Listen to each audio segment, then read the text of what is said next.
So I'm sitting in traffic the other day and I realize, doesn't this perfectly summarize the human condition? We think we're all isolated from one another and we operate independently.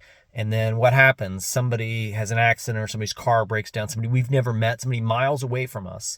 And all of a sudden, we see the way we are interdependent, the way we all depend on one another, the way we interact. And suddenly I'm sitting in traffic for an hour on the freeway and realize we depend on one another. And so when we think about sin, sin has a vertical and a horizontal component to it. We are separated from God by sin, and we have a rift. We have enmity between one another. There's strife that exists between us. And so when the gospel announces the good news that we are reconciled to God and also to one another, that Jesus has come to heal those rifts as well. As the prophet Isaiah says, people will come from north and from south and from east and from west and sit together at the table and dine in harmony with God and one another. And so when we confess, we're repenting of our sins that separate us from God and one another.